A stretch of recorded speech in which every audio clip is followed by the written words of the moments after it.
Hey guys, a former FBI secret agent has just said that all eyes are on the Secret Service. Let's take a look.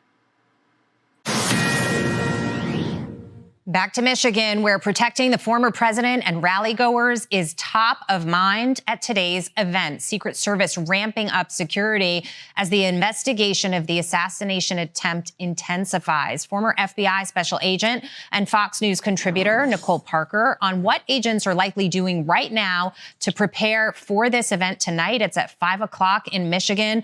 Nicole, it's great to have you. And in some ways, it seems an indoor event might be easier or not present the same challenges as an outdoor event, but that doesn't mean that it's completely a slam dunk. How soon in advance did they have to start to sweep this venue to make sure that it's completely safe before they even start to let people in?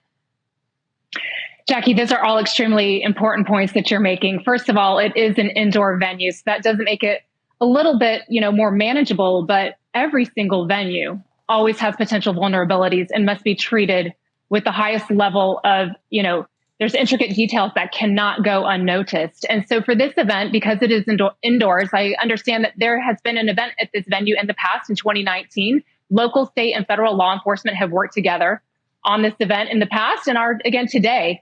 Obviously, Secret Service, they are the lead agency. They always will be the lead agency. And what happened last Saturday, well, I thought the locals were doing it. Well, we thought that you were doing it. That is entirely unacceptable. And I do not foresee that that will happen today. I think what's important to remember, there's a sweep that occurs, obviously within 12 hours of when the event is occurring. That venue is being swept up and down, upside down, inside out. There will be no stone unturned, and I guarantee that. But that's how every single event and every venue should be treated every single time. Yes. Obviously the Secret Service knows that all eyes are on this because of what occurred last week. But as a law enforcement officer, there is no room for error ever. Sloppiness, complacency, negligence. It is unacceptable. It is not okay. And every single detail must be attended to. President Trump deserves that. And Americans deserve that. Of course, he does. And the rally goers deserve it as well, Nicole. I want to ask you about hiding things because of these reports that the gunman in Butler, Pennsylvania, might have been able to hide the weapon before the attack and might have even had access to that area, flying a drone, surveying. How does the Secret Service sort of in this 2.0 post-assassination attempt world that we live in, how do they make sure that these venues are completely safe weeks in advance? Because some of this planning and preparation could take some time by these individuals. Absolutely. We know that this event that occurred in Butler, Pennsylvania, that was first, the public was notified again about it in July 3rd is when they were first made aware that this rally was going to occur. So this shooter that did this last weekend, he didn't just wake up, Right. July 13th and say, I'm going to do this. There was a lot of planning and preparation that went into it. Again, sweeping an outdoor venue can be a lot more difficult. But again, it has to be done. Anything that's within, the range of sight, it must be swept. And so Secret Service, they are prepping weeks in advance. It's not like this occurs the day of, a couple of days before.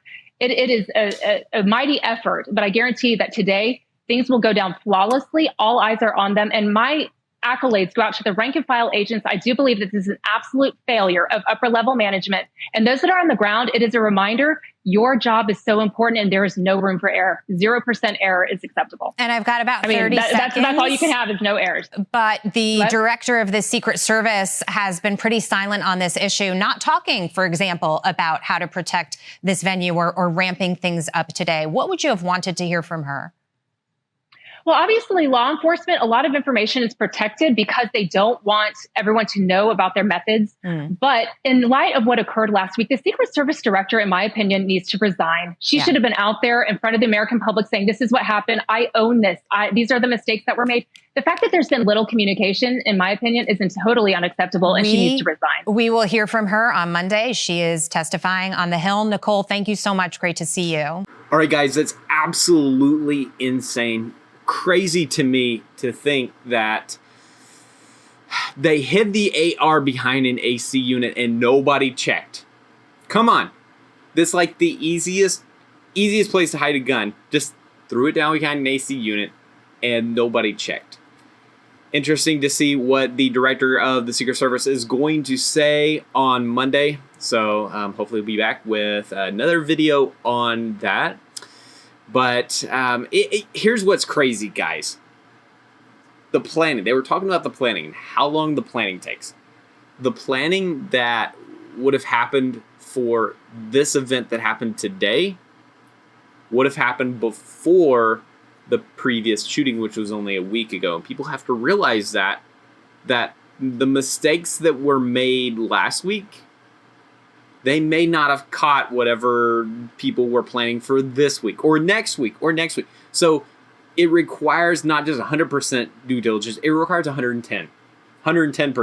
You got to go above and beyond so that you can make sure that any faults, any discrepancies in the last few weeks are taken care of in the next few weeks, and anything that might have been hidden in those venues is found. All right, guys, thanks for watching the video. Leave a like, hit that thumbs up button, subscribe for more videos like this, and I'll see you in the next one. Peace.